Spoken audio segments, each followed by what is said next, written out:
All right, welcome everyone. I think we can get started now. It looks like we've got a nice little group joining us on the Zoom meeting. Thanks everyone for coming along and joining. This is the fourth event of the Future Flavours of Sound Festival. And we're really excited to be here. This event is focusing on sound design for linear media. And we'd like to, before we get started, just thank again the University of Edinburgh's Student Experience Grant for providing the funding that made this event possible. It's really exciting to be able to go through the work in this way, and to be able to bring in such cool panelists to come and discuss everything with us is really special. And speaking of which, I'd like to invite we'll get the two lovely panelists for this event spotlighted here. We have Adam Smith and Melissa Pons. And I'll invite you both to introduce yourself shortly. Melissa, would you like to start?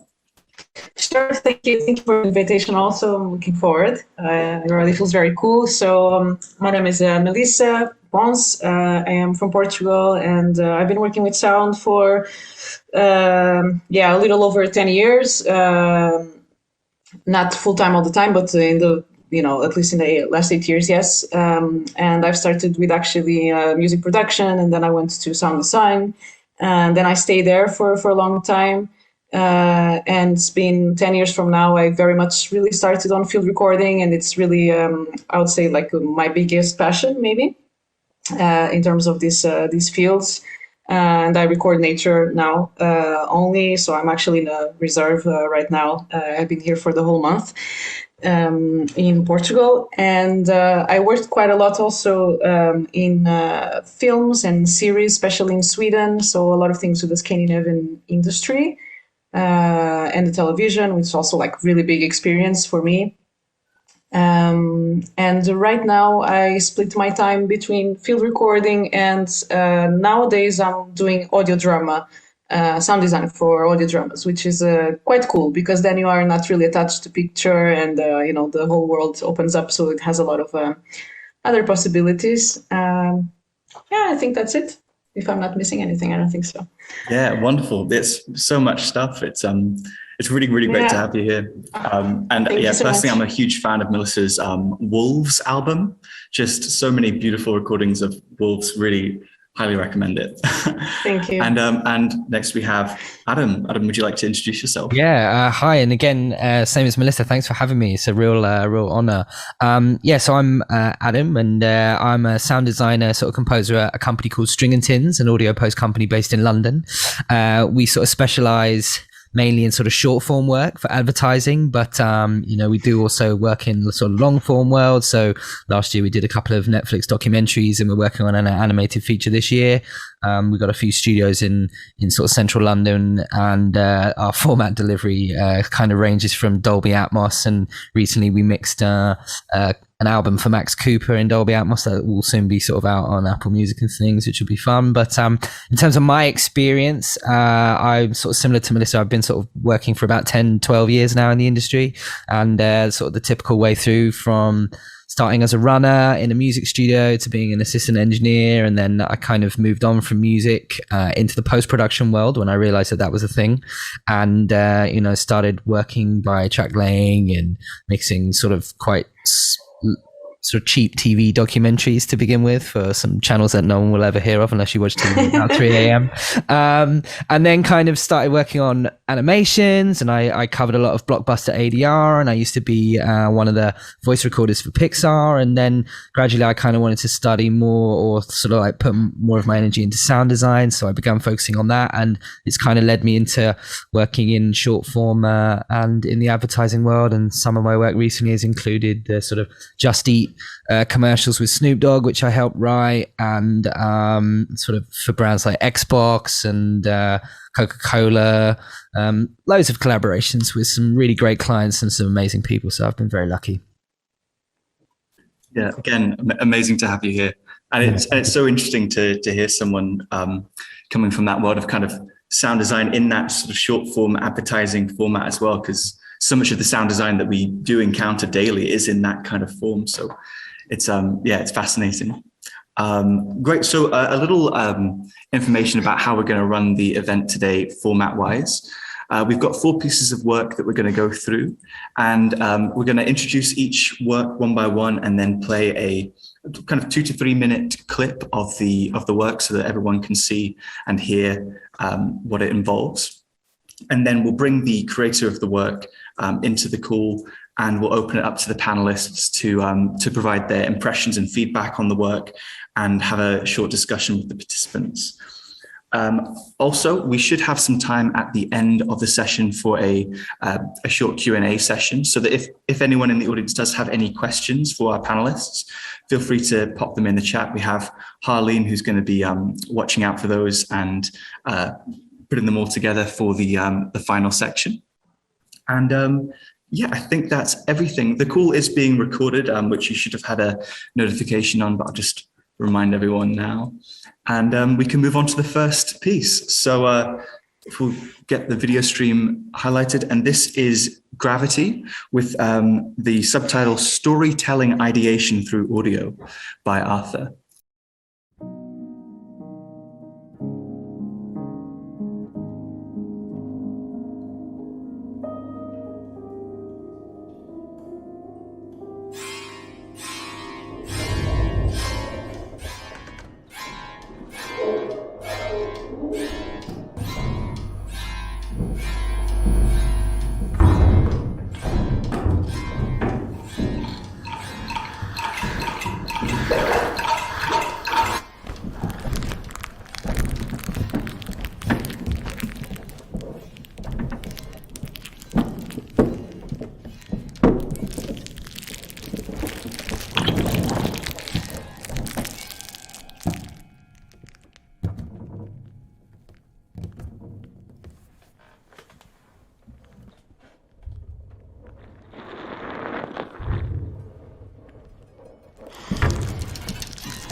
Wonderful.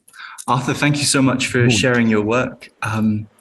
Let's bring you into the spotlight, the Zoom spotlight, and bring back our panelists as well. And I'm going to stay in the background here, just watching the clock to make sure we run all right for time. But Adam, would you like to start the discussion? Yeah, I mean, Arthur, thank you for sharing your work. It's always a tough thing as a sound designer, composer, whatever, when you do your first playthrough for someone, you know, you're watching their body language and thinking to yourself, holy shit, I hope they like this. So, you know, I always appreciate anyone that is just open enough to share a starting point or a piece. So thanks for sharing. When I first watched this, I was reviewing it with kind of a little bit of your notes, and something that really caught my eye was when you sort of described it, and I'm going to paraphrase it a little bit, so apologies, but you said, like, I want to kind of harken back to the old ways that they would record sound for films, you know, which obviously is sort of in relation to kind of like the Foley work, but using essentially like the instruments and toys and things that you have around you to kind of create this sounds. Like, how can we be creative with what is essentially like a limited set of tools?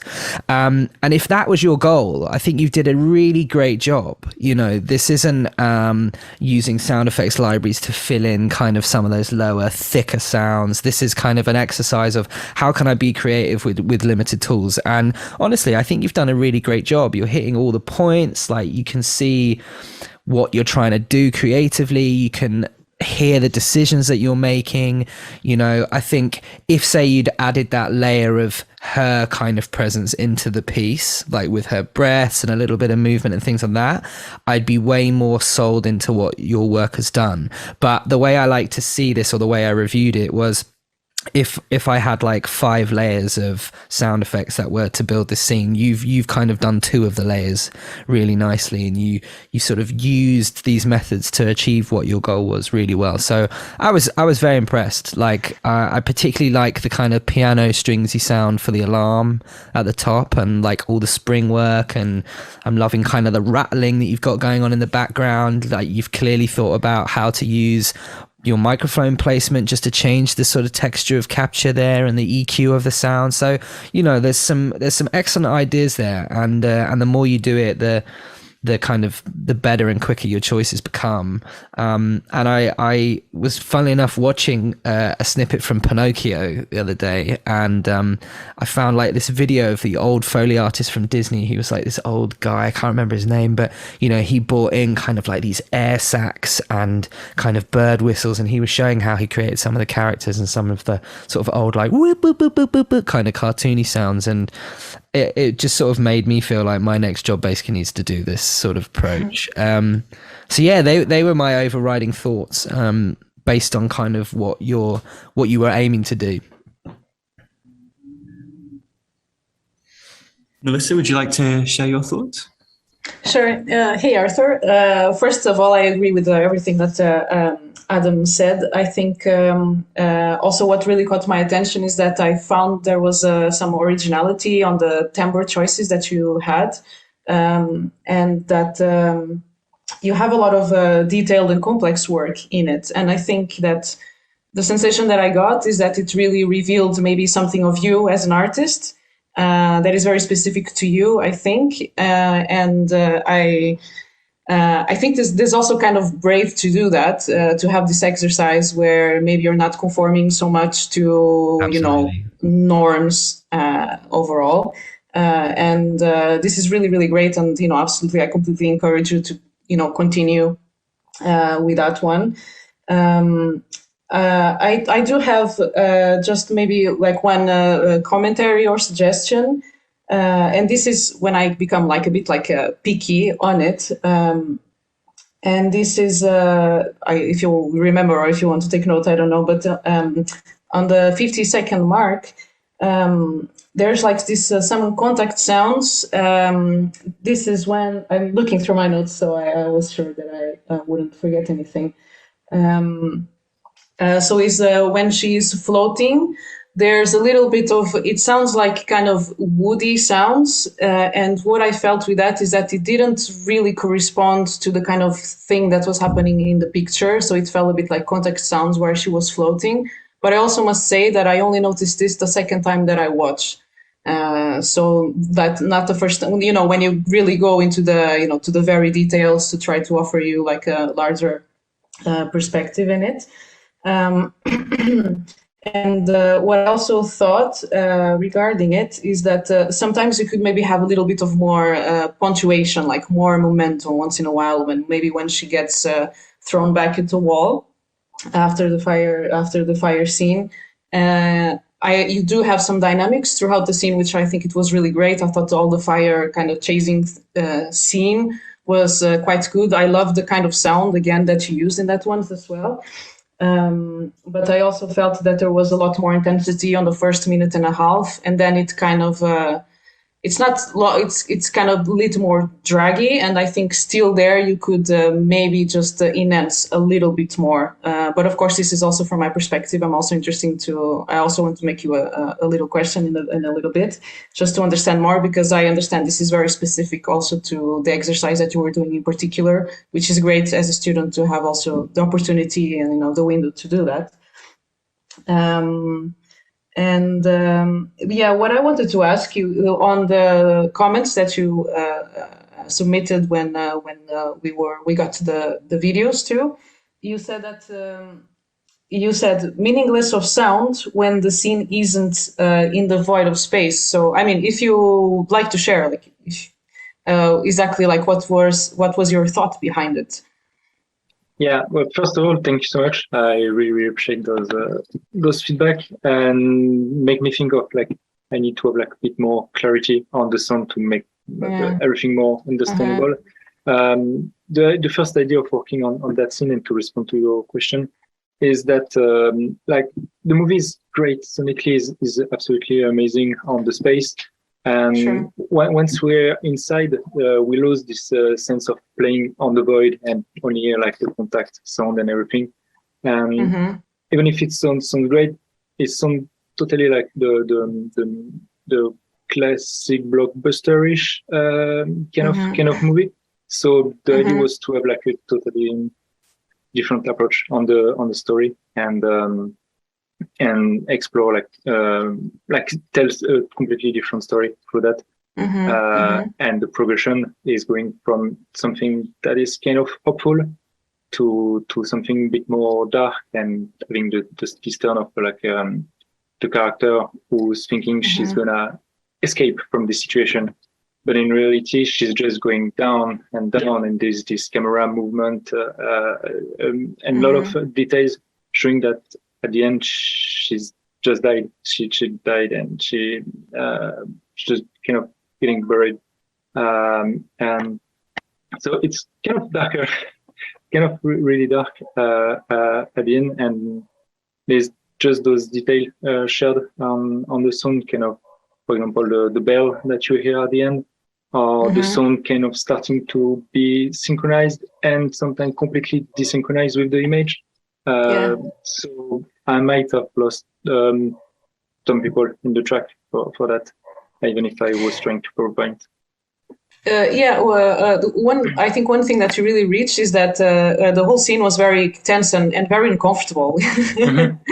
I was, that was very well transmitted for sure. Yes, Adam.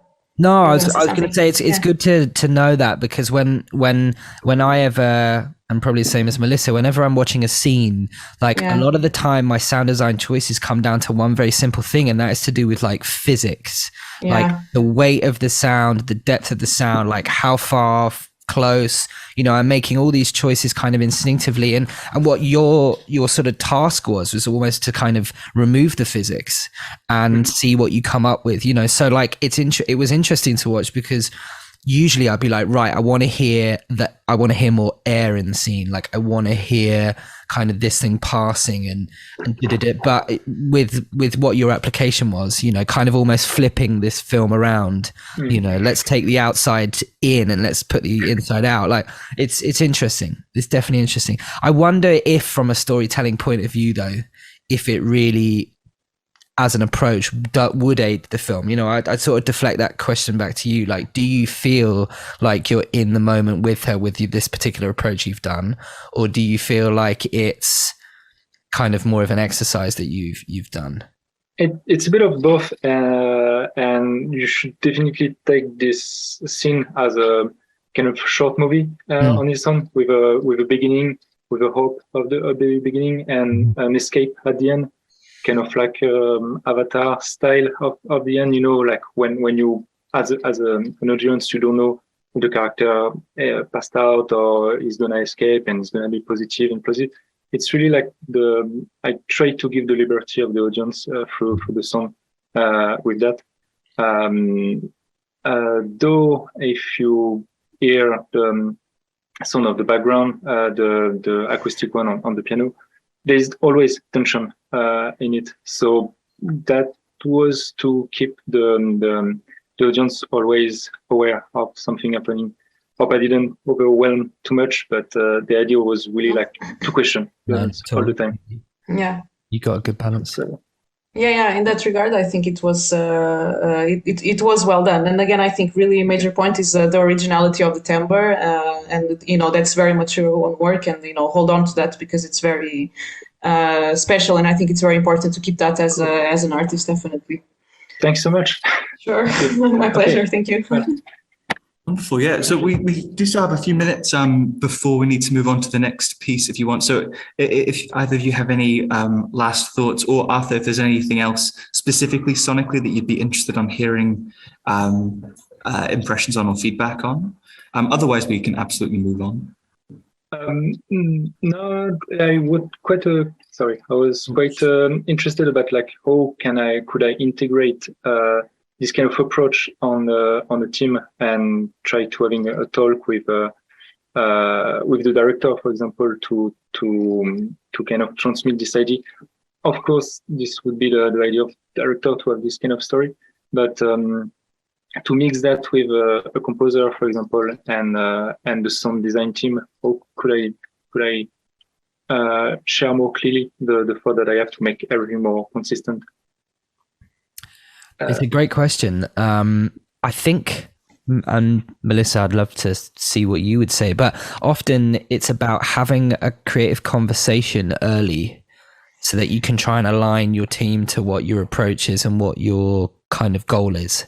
And what I find is some of the best crafted pieces are where everyone's kind of is willing to experiment and aligned on an approach to begin with, So I would say the best thing is to sort of kind of stick with your guns, and as Melissa's saying, like stick with what you enjoy doing and what is your sound, and just kind of going, I think this approach would be good.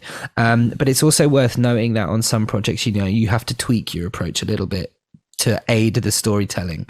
But I think the biggest lesson I've learned is having conversations earlier just really help kind of get everyone kind of into that sort of forward motion of what you're working towards. So it's, if you can, and if you have the luxury to, say, get involved at script level of a film or something, like, really try and push for that, because, when you write sound into a script, it just changes the whole elevation of a story. I guess you have more liberty than once you only have access to the work when you are on post record. Absolutely. Like you can even ask the director to get some visual to leave you space for the song to exactly. tell story that. Exactly. What's your thoughts on that, Melissa? Absolutely. It's definitely a luxury, unfortunately, as well. We are hoping to change, but we'll see. How it goes. Maybe it's also a bit different between the United States and Europe, and maybe where you are, and me working in Sweden or something has the approaches can be a little bit different. But and this is also my personal experience. Sometimes you work a lot on interpreting something, and you have all these ideas about the type of sounds and how you're going to approach it. And sometimes, and this is really the industry level, because you're working for a director and with producers and other people involved in the team, sometimes, unfortunately, you really have to throw those things away and really conform to something else. And, it can be very frustrating because it's like your artistic thing. Sometimes it really goes, down the drain. And sometimes you stick with something else, and sometimes you have to rewrite your scene and conceptualize it. And I found myself sometimes using more commonplace elements to fit. And in the end, as frustrating as it is, sometimes also in the end, it's kind of works better because you also have an audience, right? And it's very difficult because you want to keep your own work, but ultimately, like, the film is really not for yourself. So first and foremost, it's going to be for a director because director, and then now you have an audience, and you might even disagree, and it happens, and you find this commonplace. So sometimes it's a little bit different, and it's important also sometimes just to like Adam was saying, try to find something in the middle.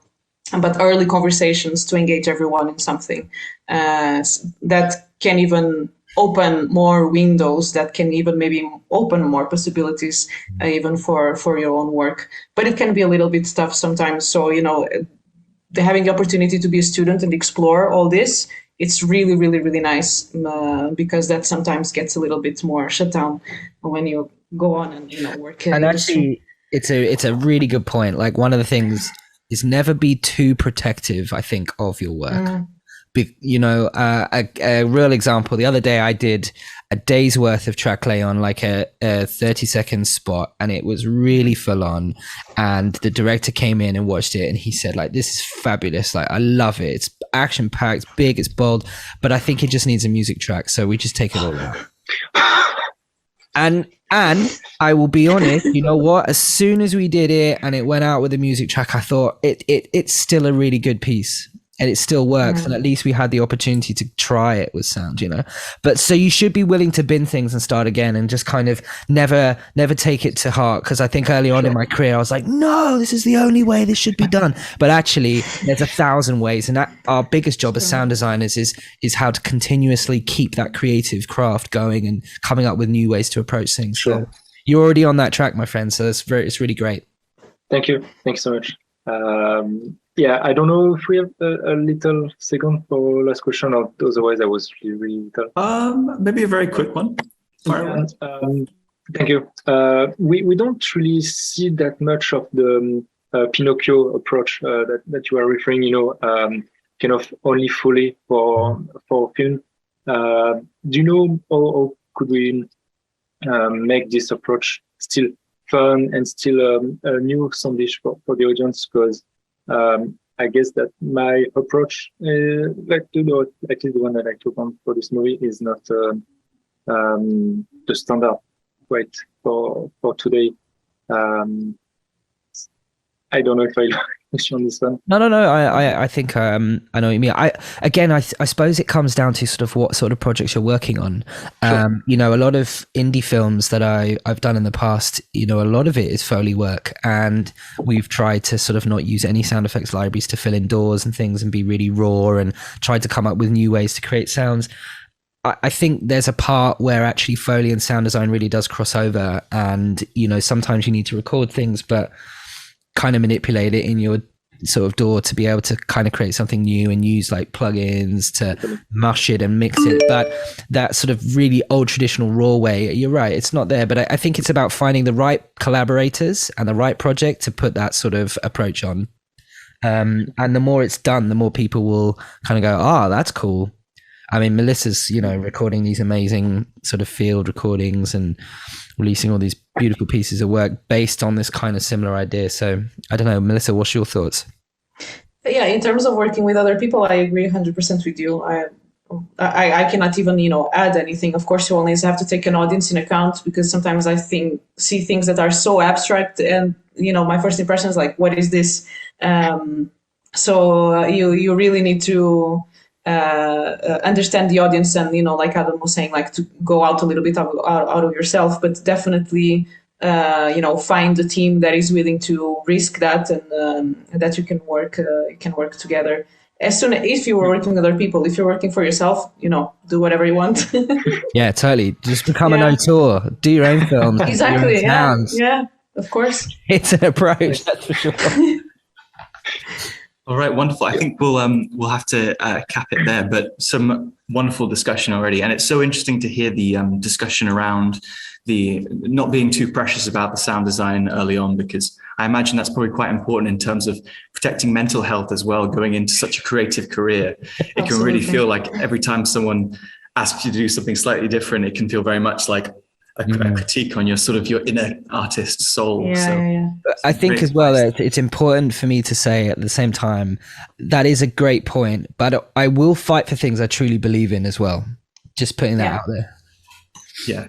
Wonderful. Okay, so the next piece is by Philly Holmes.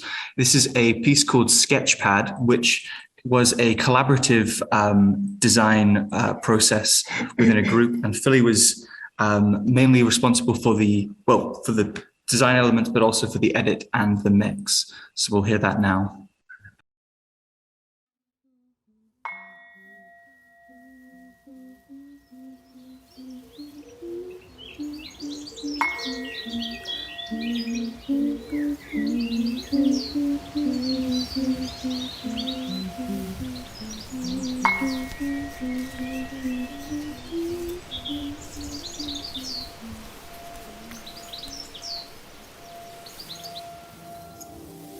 before I was a tattoo artist, I used to do a lot of painting, and I really enjoyed how long painting takes, because then at the end you see the final result and it's like all the hard work has been worth seeing this result at the end. And I kind of feel similar about doing stick and poke, because it takes such a long time.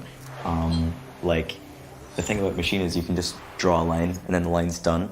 But with stick and poke, you kind of have to focus on like very, very small parts of the line. And then once it's done, you get the satisfaction of seeing it all done and clean.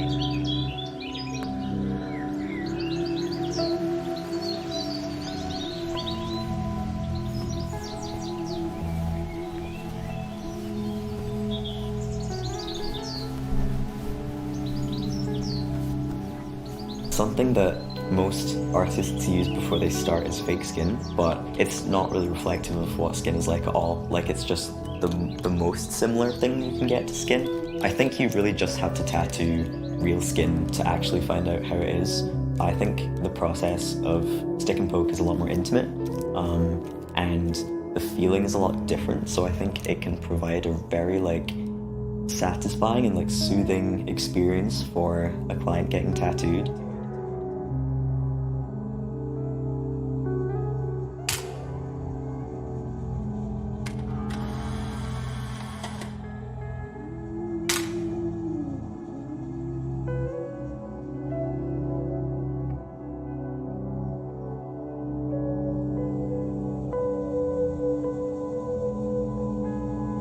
Yeah, I think it's so interesting, like, where tattoos are going now, because there are still styles that have like been consistently popular, like floral sleeves, and even, you know, like American traditional is still like very popular. But I think like because the culture of tattooing has become more accessible in terms of like self-taught people and stuff like that, now there's more room for different styles as well. I don't know if everyone's gonna get tattooed, but people in general will realize that tattoos aren't restricted to like these 3 styles that they've seen.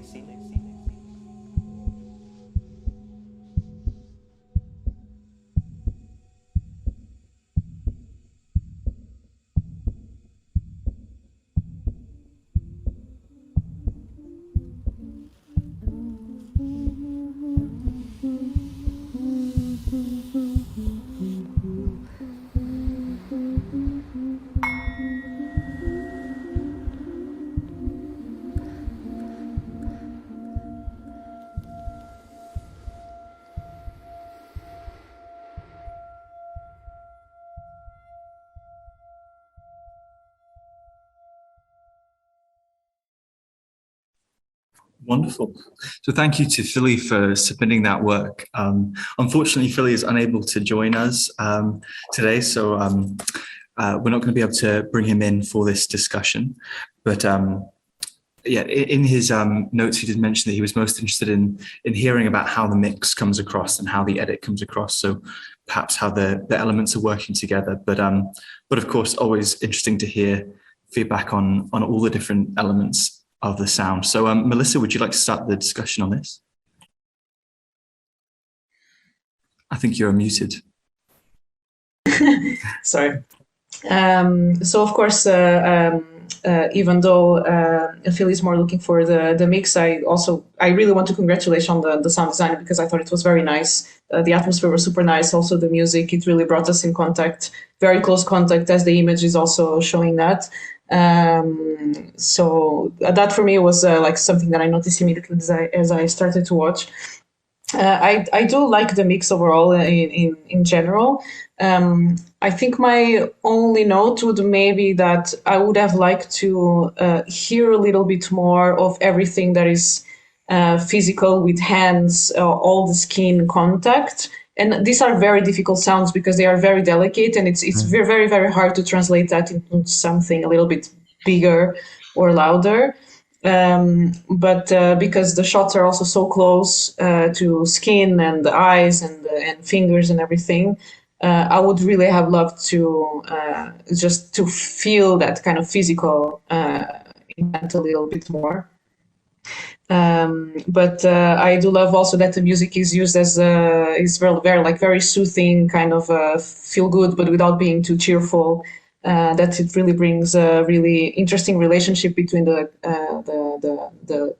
tattoo artist and the clients, the people who are getting the tattoos. I love the bird sounds also, not because I'm into nature recordings, but it added like this other dimension. Like you're not really seeing them, but it's kind of this feel good thing about it. I think that was quite nice. So really, I think my only suggestion would maybe try some ways to experiment with maybe a little different textures, because indeed I find it's the most difficult sound sometimes to translate it to something, because they're already very, very, very delicate. But I would have liked to hear a bit more that, instead of, for example, the sound effects that come with the picture shots. Which I also understand that was kind of like punctuating something, and the sound in itself was quite good. But maybe for me, that would not be like the main element to be in front of the mix. Other than that, I think it was actually quite, I really enjoy it. I think it was very beautiful overall, like even for the picture and everything. It was very nice. Yeah, great. Adam, what are your thoughts? Yeah, I mean, I agree with Melissa. The overall feeling and sensation I get from this film is really elevated by the sound. Like if I was analyzing it as a picture edit, there's some great shots there, but it's all very up close. It's all very like close camera. You're in it, and so how on earth are you supposed to kind of get this sense of that getting a tattoo is actually quite a nice sort of spiritual thing? Well, actually the team have done a great job to pull that out with the sound. And as Melissa touched on, like all the guitar works very nice. It feels very wavy and it's very smooth and fluid. And actually the mix kind of comes across that way as well. The thoughts I had was that I liked the birdsong as well, but there's sometimes where some of the frequencies of birdsong, which is quite common, interacted a tiny bit with the dialogue. And certainly in like long form work that I've done, or like even with short form, dialogue is king. So I tend to kind of sometimes like duck the sort of mid-range frequencies around effects under dialogue a little bit, like just EQ it out and automate that. So maybe that's something that Philly could try, just to kind of give it an even bit more space. What I liked though is that there was no like over processed dialogue treatment. It's really easy to like shove it into RX and clean up all the noise, but actually this was a really good approach to just let's leave it feel natural, let's leave it feel normal, like kind of within a space. So I thought that was a really good choice. I really enjoyed, there was some great creative panning on it. But I'm totally in agreement with with Melissa here. Like there was some shots where the camera is right up close and I just wanted to get that sense of touch, and potentially like just pull out some more of those little moments. I thought the picture sound effects, they could vary a little bit more. It's sort of when the pictures are on, if you're using the same sound all the time, I think it's very obvious as kind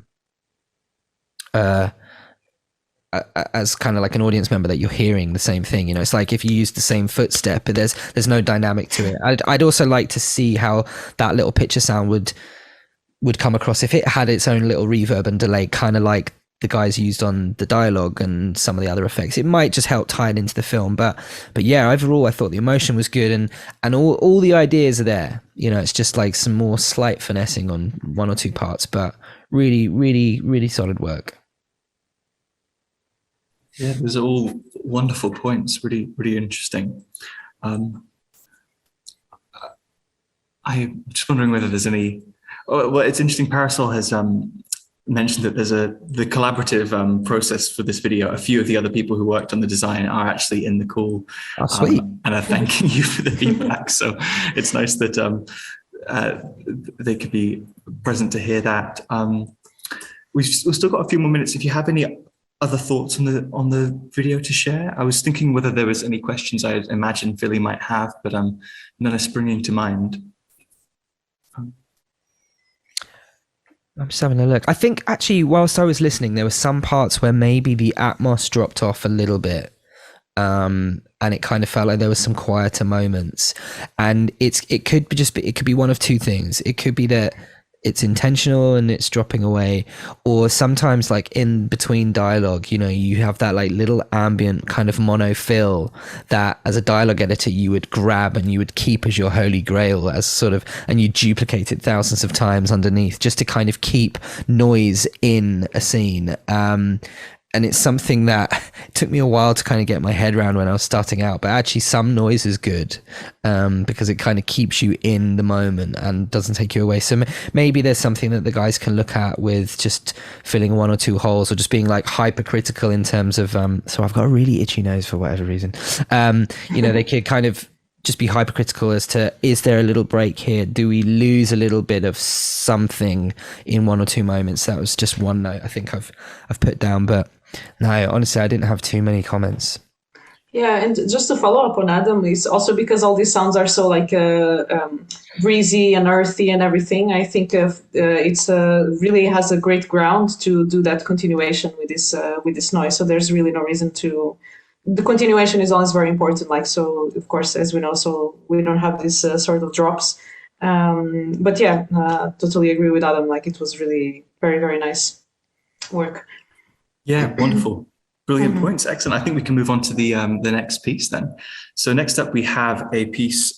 So it's a sound and music cue from that was made against a scene from the film La Cosa. And this cue has been named Scars, and it's by Owen McDonnell. So we'll listen to that now.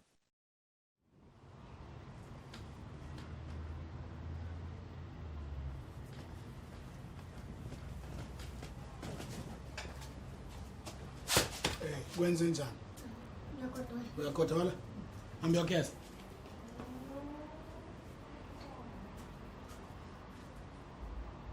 Akhula emva kwesikhathi esingakanani?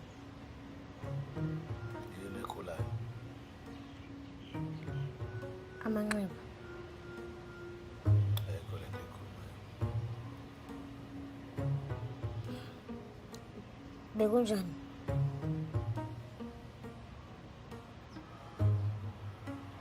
Ingozi yaserefinery.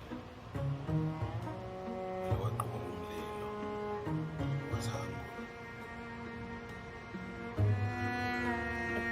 Eqaleni kuyoba buhlungu. Cabanga.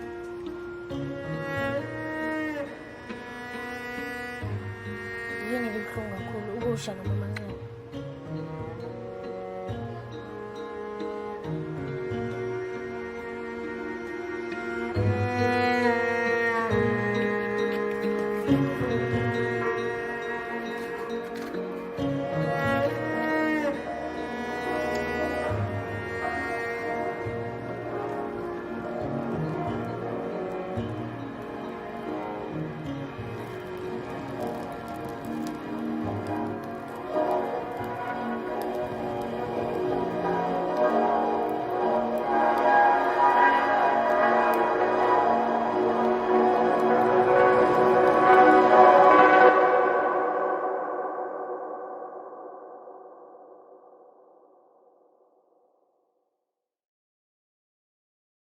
Excellent.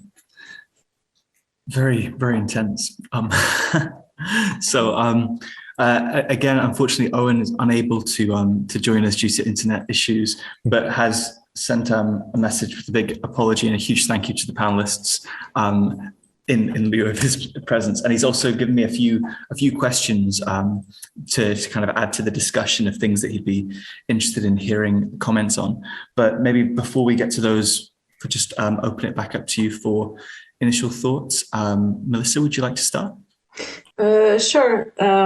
So I got the feeling that there's kind of three emotions in the sequence for this one. First, I really liked the instrument choice. I think it was super nice. And at first, I thought that the music evoked some kind of innocence and playfulness from the kids to the father, because the first scene that we see, like the interaction, like the father is kind of like a rough guy, go take a shower, like this kind of. I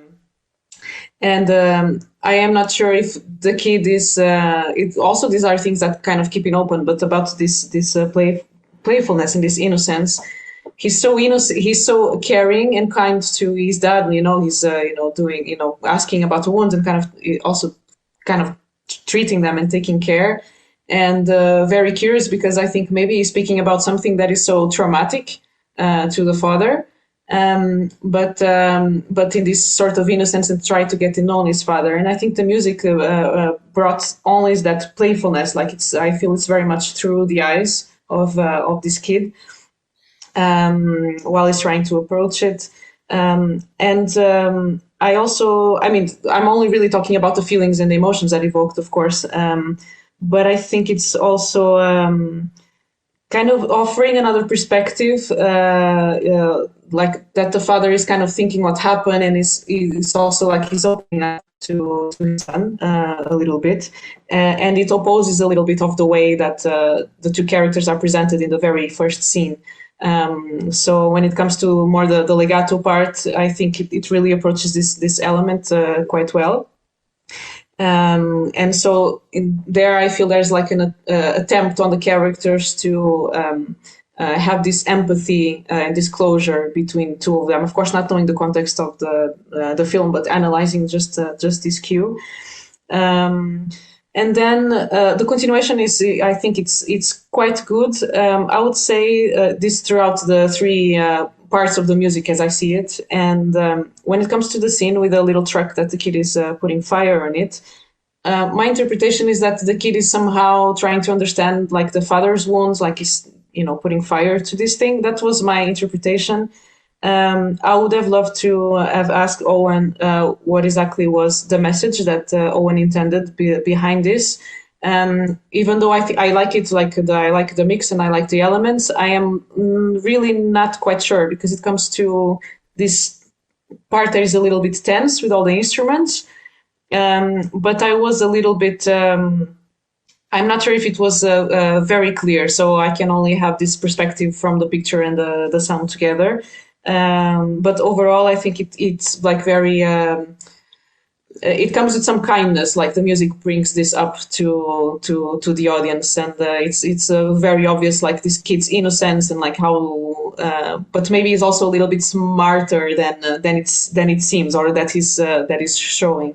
But that will be my main comments. It's a pity that Owen is not here, but yeah, that's my interpretation for it for now. Yeah, great. Adam, what are your thoughts? Yeah, I mean, just kind of elaborating on what Melissa said, really, like having first watched it, I kind of dove into, okay, what emotion are we sort of, as an audience, potentially supposed to be feeling here? And it's obviously very difficult because you never really know the conversations or the choices that someone's made. So it's very hard to kind of critique that. But I think as an audience member, as Melissa's kind of pointed out, you can interpret it in a certain way. And I think everything you're saying is totally spot on. What I'd like to do though is flip it maybe on its head and go, okay, if I was the re-recording mixer of this film, what would I be thinking? So, I've got the picture, I've got the sound effects and all the music here. And in that dialogue scene, and by the way, I loved the treatment of the strings, like the pizzicato plucks and all the rhythmical kind of nature there was very cool. I loved, as you said, Melissa, like the legato phrases there on I think it's a cello, like it's beautiful work. And I really enjoyed the sync and the kind of the way that Owen has kind of composed it right on frame to all the cuts, like the build and the mushiness over the sort of fire truck kind of builds into the next cut. Like that's really well done, really artistically done. So that's fabulous. But my only thought was, and actually it reminded me of like Hilda Gunnardóttir, when she's done loads of kind of cool string stuff for the Joker. There's like elements of there that I was kind of hearing, which I thought was brilliant. But as a mixer, I'd be thinking to myself over that dialogue sequence, is this music too busy?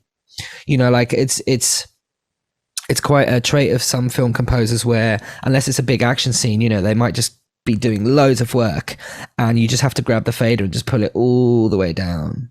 And there was a part of me that was wondering whether or not the longer phrases would be better served just being delayed a little bit to the end of the dialogue and just let the pizzicato stuff do the work whilst they're chatting. Would I, as an audience member, be more drawn into them talking and what they're saying to each other because I'm not so distracted by other sonics that are going on. And, that would be a choice that you'd make on the mix stage. And it was a question I was going to have to Owen, really. It's like, I wonder what the scene would be like if, like, for instance, he just played it with just the pizzicato on the dialogue part, and then the phrases kind of came into the second cut of the boy lighting the sort of truck and trying to figure out what his scars mean to him. Like, what is it like to burn? Like, that's how I interpreted it. And would it have even more impact because you haven't heard it up until that point? And it's been triggered by the conversation he's had with his dad, so that kind of would maybe clear up three, as Melissa pointed out, like 3 parts to the story. So that was the only thought I had, really. I thought all the granular kind of harmonic-y stuff was brilliant, but I'd love to see what Owen would do if he just sort of flipped it around and just did just pizzicato on that point, or just legato and then pizzicato on maybe the truck. Let's see what happens if you mute things. Like, what feeling do you get? I'd love to see him experiment with that. Yeah, that's wonderful feedback. I'm sure that'll give him some really great provocations to go ahead and develop this work and try it out in different ways. I think this would be a really interesting point to read out some of the comments that Owen provided, because I think they might already even interact with some of the comments you've made. So the first thing he's written is, with the score, I tried to model the rise in tension over the course of the scene. The kid is asking his dad about a traumatic experience. The dad seemingly doesn't like talking about it, but the kid pries. This question to you is, did you feel the tension rising? Is there anything you would have done differently to try and achieve that effect of the rising tension? The second comment he's made is, I spent a lot of time fine-tuning the dynamics in the scene. I tried to have the music/sound design elements really creep in the background and gradually seep through and then get really loud. Do you have any comments on how well I did this? And relatedly, do you think all of my instruments and other sounds fit together well? Is there anything clogging up the mix or anything that you think needs to be turned up louder? And then his final question, which I think is a good one, is or maybe a challenging one, is, what is your least favorite thing about the music or sound design in this scene and why? Absolute legend. Thanks, dude. Throw that one. And then, of course, at the end, he says a big, big thank you to both of you.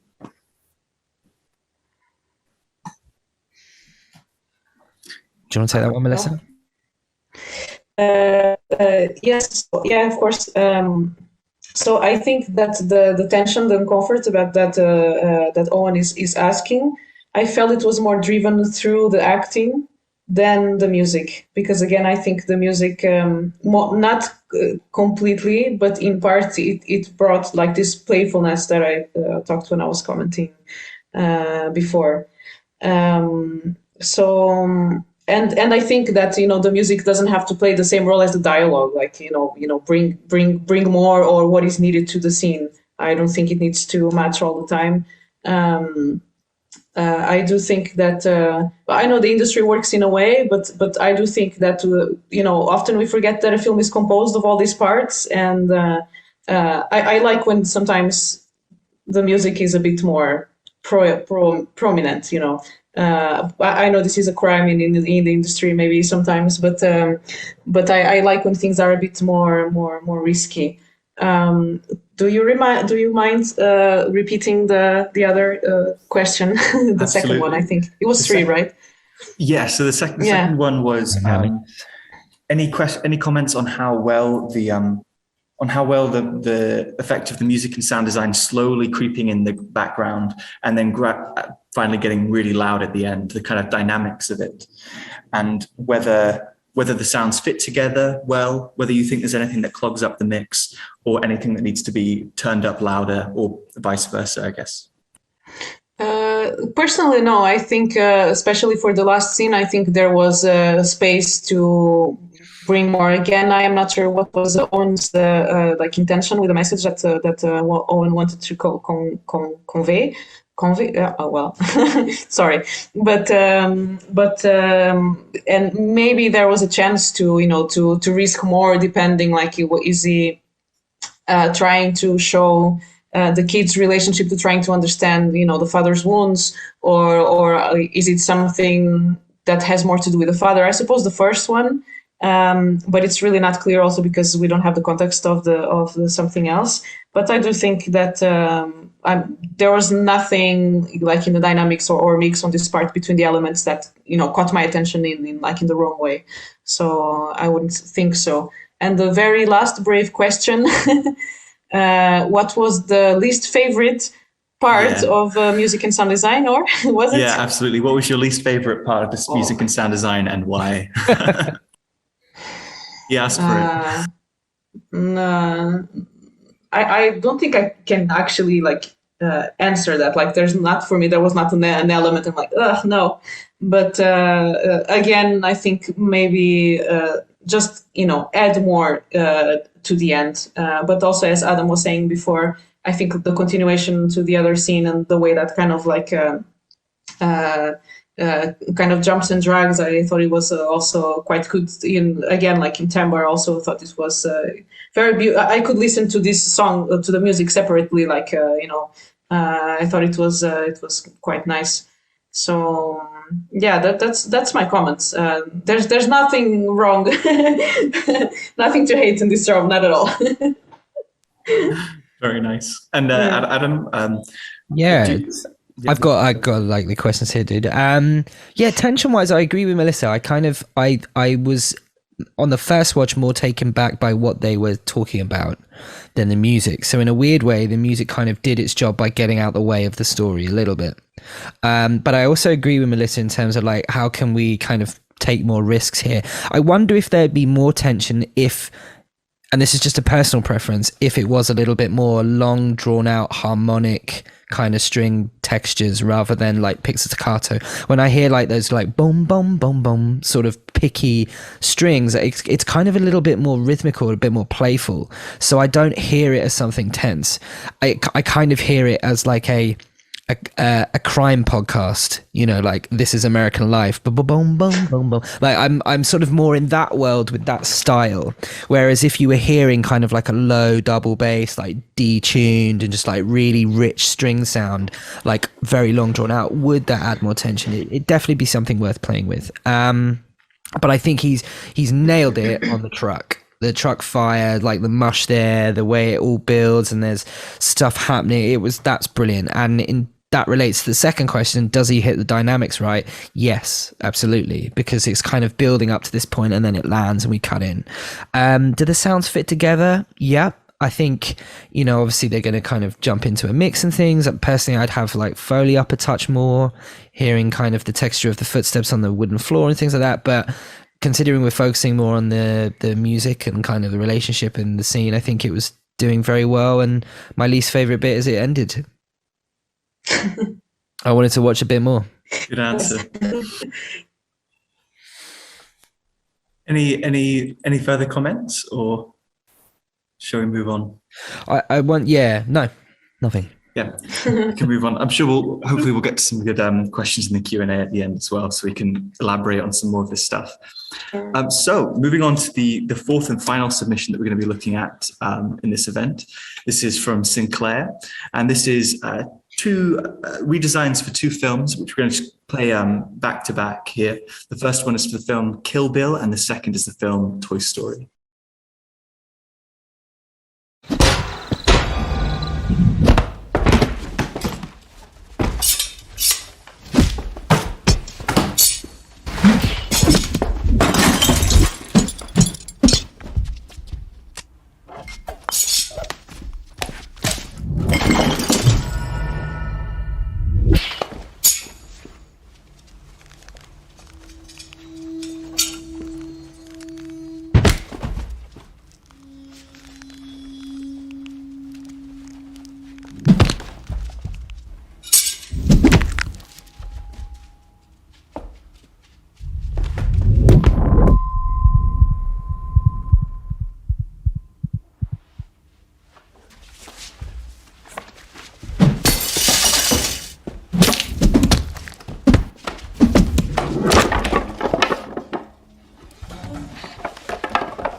Brilliant.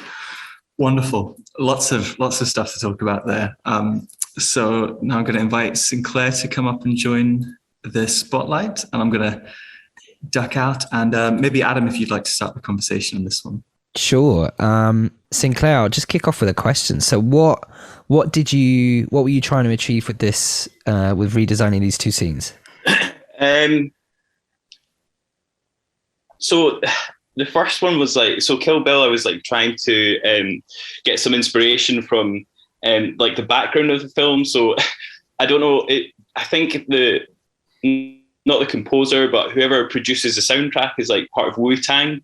So I was really trying to sort of build off of old Kung Fu movies and recreate sounds that were made in the 36 Chambers album from Wu-Tang. And then in the Toy Story one, it was trying to play with sort of this rising up of insects I think that's what I was trying to do. Cool. Yeah, I mean, I loved watching them both through. I got the sense that you recorded everything yourself. Is that right? Did you Foley it all? Yeah. Cool. Okay, brilliant. I mean, listen, as an exercise of recording Foley and editing Foley, mate, you did a fantastic job. You've seen all the right things. You've picked up all the right things. There's one or two moments where there's a detail or two missing, as something off the top of my head, when the spring hand goes gadunk and then it slides across the floor. There was one slide missing on the carpet, but it's tiny little things.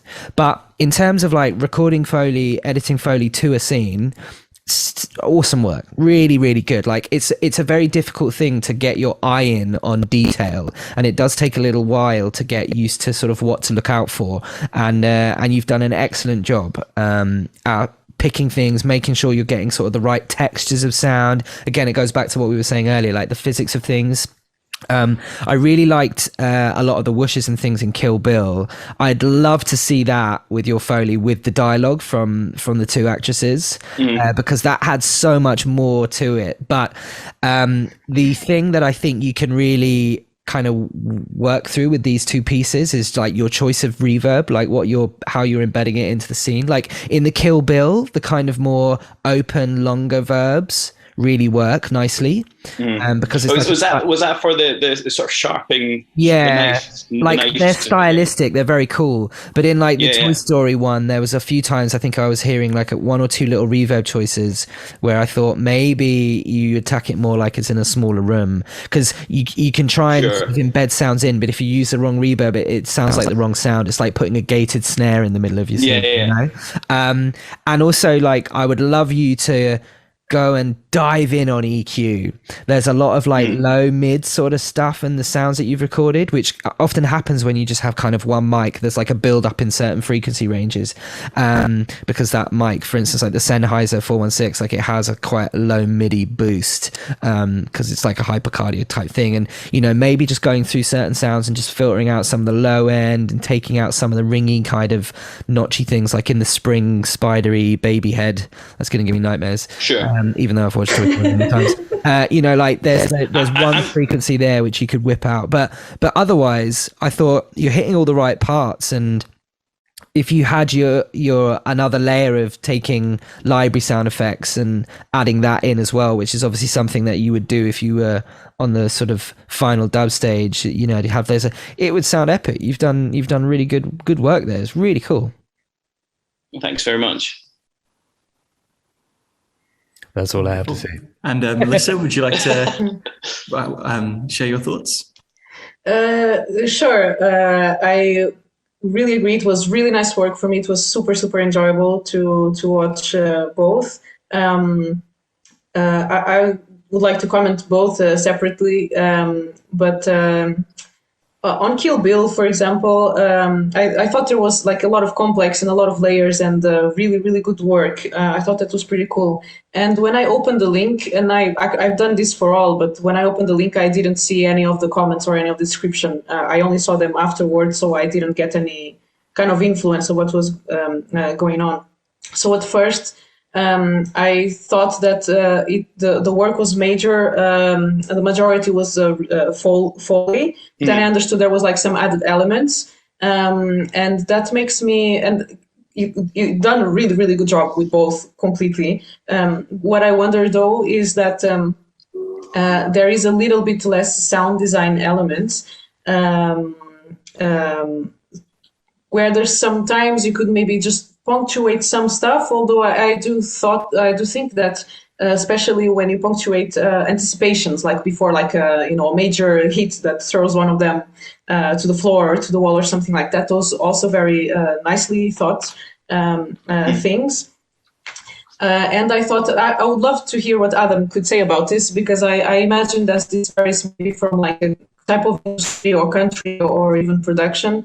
But I do remember that I was doing a production for a TV show, and there was also like this big fighting scene, between two characters, a bit violent also. The Foley artist then provided also sounds for like mouth smacks and like grunts, and sort of something that doesn't really reveal the actor's voice very much. Because, and I hope this could even serve you also, like hopefully like in the near future, because you've really done a really good job. Many times on set these sounds are completely useless, because especially like these sort of fight scenes, I mean, there's a lot of noise and there's a lot of indications from the director and so on and so on. And not only you can get the actors on set to do ADR, as only this is also very difficult for some actors to do. A lot of actors don't even like to do ADR. Like they go there, I don't want to do this, That's a very difficult thing to do. But I remember this artist, she really delivered those. And to present a scene that you mentioned that you do Foley and sound design, maybe just a little bit of that, like mouth sounds could really add this layer, because what I felt first is that you did this great Foley work, and then you added like these elements of sound design that added to the scene some dynamics and basically the momentum and punctuation. And then I missed the part of the physical sounds from throat, mouth, etc. Sorry. Just when you're saying like throat sounds, are you saying like adding a layer on top of like the sort of violence? Or are you talking about grunts or like pantings? Yes. Just because the way I understood it first was like sort of like making noises with your mouth to add like additional sort of impacts. No. But like, do you mean like grunts and like puffs and? It's like kind of like lip sound smacks and all that sort of stuff. So I know it's a bit tricky, because I don't even know if this is generally considered like within like Foley department or something. I think it varies. Like Adam, maybe you have more experience than me. Yeah, when I do like a Foley list, like for instance, I had a kind of action sequence I was doing sort of like a Foley list for, and what we do is like I'll bring the picture into Pro Tools, and I basically use like clip groups, and within the clip groups I break it down into like footsteps, moves, spots and props, and I'll have different ones, and I put notes in so that the Foley artist essentially can be recording in the session and click and go, oh right, footsteps, he wants wooden steps, heel, and then flat shoes, off screen right, and all this stuff, and it's all there for them, and they just cover it off, right, and they work quickly like that way through. Mm-hmm. On this particular sequence, I added exactly what Melissa's saying, like a breath pass ask. And essentially in this instance, it would be like, yeah. And what they would do is literally like beat themselves, like, or like those kind of grunts, because they're very like non-specific. But as Melissa said, like some actors are like, throw me around, I love it. Others not so much, as you say, and within that, they'll also just basically go and hang like a huge piece of like dead leather or meat and just start punching it. And they'll add like low kind of sound effects to it. I mean, I think what Melissa's touching on is essentially like you have that beautiful part where she kind of gets thrown into the chair and the chair breaks. Right. And what you've done is you've Foleyed like some brilliant wood sounds. But to make this more of like a Kill Bill, you would add 808 kick drum, so it's like boom, and then you'd add like an impact of maybe like a car bashing into a wall of like wood, and you'd mix that in, and you'd kind of maybe EQ it just to kind of add more layers. Sure. I think this is what you mean anyway, Melissa. Like, it's just how can I add more depth to the Foley, and that is that weird crossover between Foley recording and then sound design, and what are we really trying to achieve? Yeah. But I like to sort of view it as these are my real life sounds, and if I want to make it more stylized, this is where the sound design helps. And a lot of Foley artists do get creative. If you sort of say to them, look, give me something different here, they will get different mics, contact mics, and it's all about having that conversation and collaboration, and just saying, listen, go wild and see what you think. Like, how could we get more of a low end kind of thud on this chair? And they're like, well, I tell you what, I've got a wooden gate outside. Let's go hit it with a sledgehammer. That'll be the sound, I've actually, so when I was recording like a lot of the violent stuff in Kill Bill, I used like a chicken carcass. Perfect. And it worked really well. But it was just like, it just didn't quite get that low end that I was looking for. But the funny thing is that I was really paranoid about the studio smelling like, rotten chicken the next day. So I had to like go back and like make sure it was all like cleaned up and all that. Yeah, it was a really, really fun experience anyway. Yeah, part of the craft. Yeah. There's also, I noticed something, and this is not really on you, but it's something that I would do. And this is the scene where Uma Thurman is picking the antenna from the television, and the bottle drops. And you very well made the sound of the bottle dropping, first falling from the TV and then crashing on the next shot. But on that shot, there's a continuation error on the picture. The bottle is still there. Yeah. Sure. And this, it just happens, and we have to deal with it. And what I would have done, maybe I wouldn't have the sound of the bottle crashing, because that kind of could bring it. Maybe it can even work both ways, because of course this is also I didn't notice this at first. But for people that would notice, is like, okay, I'm hearing a bottle crashing, and it just is like really being really, really picky. But maybe I wouldn't. Inadvertently enhance, a little issue with a image continuation. Like, I will try to play along and pretend that everything is perfect from that point of view. I had the same note about that when she falls, when the chair breaks. Like, the Foley is brilliant, but I also felt the need to have a little bit more punch. I think, and then regarding toys, do a sound design addition pass to what you've done Foley to really see for yourself how much more you could bring out of this whole sequence. Yeah, exactly. Sure. Yeah. And also in these terms, I'm going to point out the example that I was speaking about when the Foley artist also brought like this kind of grunts mouth sounds, because when I gave her the scene, she said, she's a brilliant, really brilliant Foley artist, and she said, okay, do you want it only organic? Do you want it very, very punchy? Do you want something in the middle? And just knowing this, you can understand what the production is looking for. This is so important questions. And sometimes, in this case, I wanted something in the middle, kind of punchy, but still like kind of raw and organic. But she also delivered this very beautiful session. But sometimes, this is actually not a but and sometimes she added just maybe one or two layers, but in a way that it was so easy for me sometimes to choose to have, okay, maybe I don't want this one, this 5 or 6, maybe I can mute this one, and just providing just a little bit more, not go out of it, but just to provide a little bit more, so then the sound designer has a choice. I think for me that was good. And the Toy Story, I think it was brilliant. It was very, very funny. I think you really did a really, really good job, from the ambience outside, the dog barking, to everything inside. I love the details on the outfit of Woody, like when he's moving and you hear like all these kind of jingling things. I have a comment about the creepy baby toy, and I think this was very funny, Adam, because Adam, you made a comment about the reverb, but I had it here. It's like, whoa, this is really cool, but I from a perspective that it really added like creepiness to it. So for me, it didn't really make me an impression that it was not really on that kind of room, but it's like, wow, this really has like a whole character, this toy. So this is a subjective thing. It's very interesting that Adam points this, and I was like, yeah. It's funny.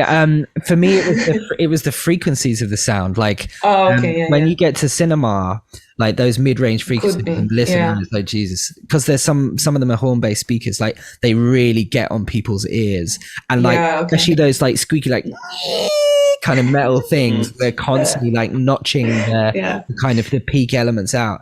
But you're absolutely right. Like as a character. You can totally like over egg that, and it could be like a metal door being dragged through like a cement thing, and it could be massive, and like you say, Melissa, you could have this huge reverb on it, and you know what, it would be perfectly fine and it would sound amazing.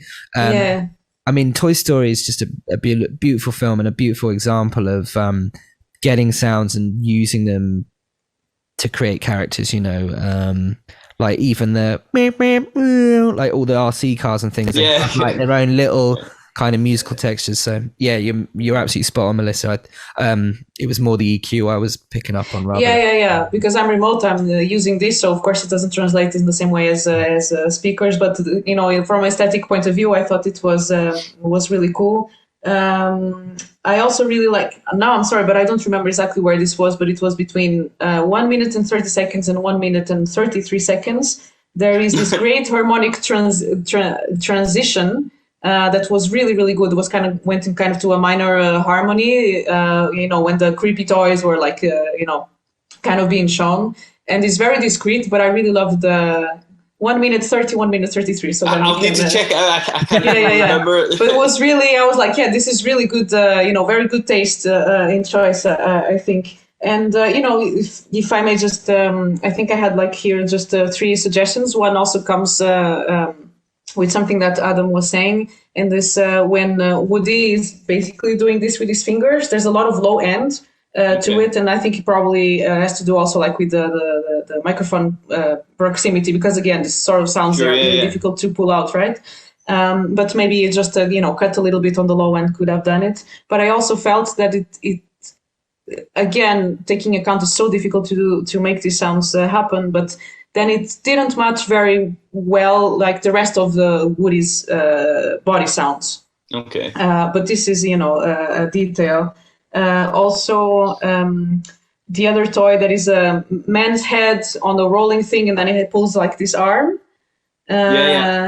Maybe it would be nice to have some sort of maybe rubbery effect or something like this, because I don't remember hearing something like that. But then again, there's like so many elements, and sometimes you have to pick them up. I would maybe also like to have heard the skateboard more, just sliding a little bit, and. You know, again, it's just very, very, very tiny details. I understand like time constraints and something like that. But since we are at it, right? And just another thing that I noticed when Woody is climbing Buzz, I felt that the sounds that we hear when the two of them are touching, like the climbing, that they could reveal a little bit more of Buzz, you know, materials. You have this very good detail on the you want to hear the plastic, don't you? This glassy sound kind of thing that was pretty good. And these are very small details. I had a lot of fun. I watched, you know, this Toy Story clip of yours I was like, well, this is really, you know, super, super good impression. Like really sincere congratulations, was really, really good. I think like basically like Melissa and I is saying, what we'd love is for you to do another pass where basically you focus a bit more on the mix and the EQ of sounds, getting them a bit cleaner. You've done the hard part, you've recorded all the stuff, and you've edited it really, really well and really tightly in sync. So that's a great job. But yeah, just have a mix pass on it, maybe add some more little sound design layers and see how much you can elevate your work. Because it's a great starting point. You've essentially like done the hard bit. You've got all the material to work with, and now it's how can I make this material be the best version of itself. Okay. Thanks for all the comments. That was really helpful and really nice to hear as well. I really appreciate it. I kind of just have one question. It's like sort of about like sort of like providing or adding meaning to if you were doing like a sound design. If you were like asked to do something and there's some sort of narrative already present in what you're sound designing for, would you try to like sort of elevate the original meaning that's already there, or try to add like sort of sub or different layers of meaning? If that makes sense. Ooh. Do you know, like, would you try to like weave in maybe your own sort of interpretation and adding a little bit of extra meaning? Like, I don't know, for example, if there was a character who felt anxious a lot of the time, if there was like some sort of sound design element where you could, or you felt that she was anxious, that you could maybe make the atmosphere around her sound tight and sort of claustrophobic, that kind of stuff. Would you absolutely. approach it like adding your own meaning, or would you try to elevate the meaning that's already there? Yes, Well, thanks. I think that I would still have to focus on the story, of course. So, there's a lot of script reading and, analyzing the film, and then we spoke with the director in this case. But I would definitely try to push it. As long as I understand it's part of the narrative and it's not really like adding confusion, because one thing is kind of like you're saying, one character is feeling anxious and then they use elements on the surroundings, like, I don't know, the sky or wooden house or whatever, and try to bring that feeling of anxiety. But if you feel there is something else, that is not anxiety, like if there's something else, maybe it's anticipation for something that is going to happen a little bit afterwards. But it's true that we really have to keep, to the story. But if I really think that it was worth it, I would definitely try to push it, until the director stops me if I cannot convince them. But it really has, like, we're working for the film, so it really has to, in my opinion, it really has to respect that. I'm very curious what Adam would say about it. Yeah, I agree. I mean, essentially, like, if I have an idea of can I improve the feeling around this character with the use of sound, then I would 100% go for it. Say, for instance, it was like say if it's Toy Story and it was one of those poo emoji cushions, I would think about like adding like a fly, kind of one of those flies that like obviously hop around shit, or is there a texture like that you can add to the character even if they've not animated it? Or is the voice of this character like a bit sludgy and a bit like, sorry guys, is he a bit shitty and pooey, that kind of thing? If I was adding anxiety, I would even go to other levels of like buzzing of wasps, things that scare me. Like, I always pull from my own interpretation of sound, and I would be like, God, what do I hate? What makes me feel really anxious? Well, it's like trains screeching or the underground. And, like, one of the greatest use of sounds, obviously, Water Merch, Godfathers, all of this jazz, there's scenes where he's playing like the screeching of train tracks insanely loud whilst they're in a restaurant. And it's just building and building and building, and you don't see a single train. Is that when he gets shot? Yeah, and it's like, and it's just putting you as an audience member on edge, and you're like, oh, I hate this. Like, I feel so bloody awful, and it's because that's the exact example of what you're asking. Like, how can I add anxiety? Can I add anxiety? Does it work for the scene? Yes, it does. In some instances, when you pull it off right and you craft it correctly, it really works. So I think if there's an opportunity to do it, try it and see if it helps. I always comes back to storytelling. Does it elevate the story? Yes, then brilliant. If it doesn't, take it out. And just as a little side note, just because I know we were talking about layering and Foley, I just took a little screenshot of a Foley sort of what would be like I think it was a props sort of pass that we had done, and actually you can see kind of the layers of recordings that this particular artist did for me. So there was one sound there in the blue clips where they kind of land on a rail, and there's maybe there's about 10 or 12 sort of sounds that we ended up using to create this one impact land on a metal rail. So you guys can kind of have a look at that and see how some Foley guys sort of approach layering recordings to create a bigger sound.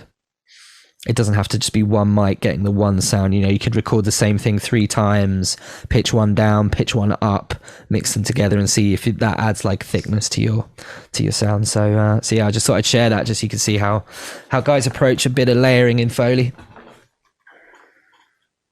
That's wonderful. Yeah. Great. I mean, I'm really enjoying letting this conversation go on. So, if you do have any other questions, Sinclair, feel free to ask away. Otherwise, I was thinking we could start to open it up to the audience. If anyone has any questions for the panelists, feel free to pop them in the chat, or also if you want to open your. I'm happy to. I must be way behind on like lag, but I'm happy to let other people have a go, ask questions. So we'll like that. Have a go. Thanks for your time, and I really appreciate it. Sorry, thanks very much. Thank you. Wonderful, and thanks so much, Sinclair, for sharing your work. Really, really cool stuff there to listen to and then to discuss as a group. So yeah, as I was saying, if anyone in the audience has any questions, feel free to pop them in the chat, and we'll and then we can read them out. Or if you'd like to turn on your microphone and your camera, you can feel free to ask away as well. Yeah, absolutely. Parasol has a question. If you want to come along and use my microphone. Hi. Hey. Hi. Hello.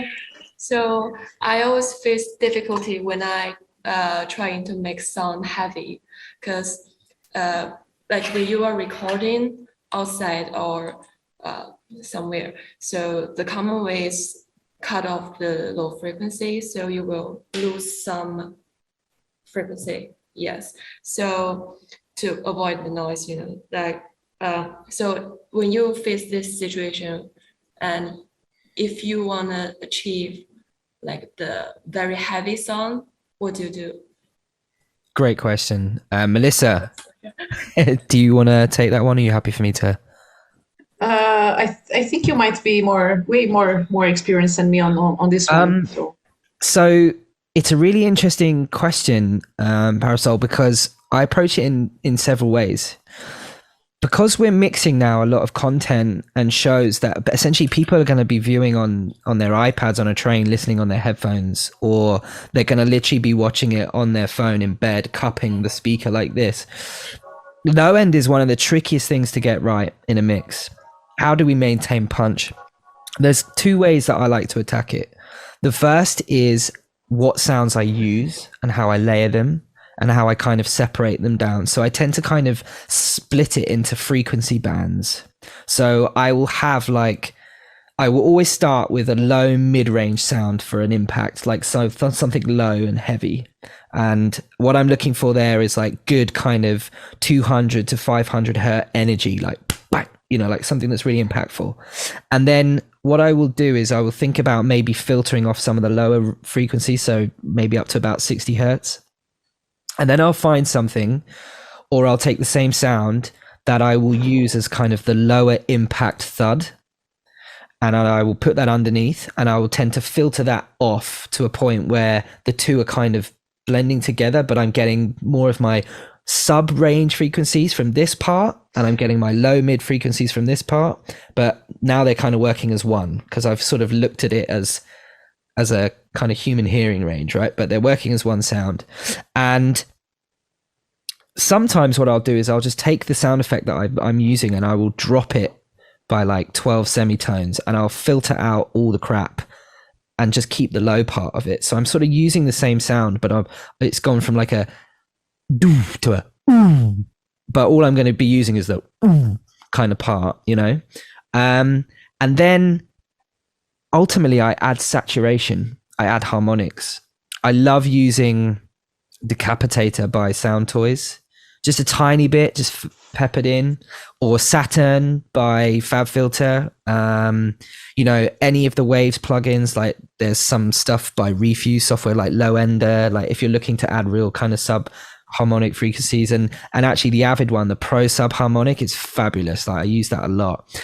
But ultimately, I think it comes down to EQ and looking at low end, not just as sub frequencies, but actually kind of mid-range impact. Because where we really feel sound, although we feel bass, it's the crispness of sound that makes our ears, it's transients. And I tend to align transients of sound effects really surgically. Like I will play around with where I'm layering things and where I'm putting sounds, because I don't want them to phase. I don't want them to kind of take low end away from each other. I want them to complement. So I really play around with kind of the timing of the sound or the layers that I'm using. If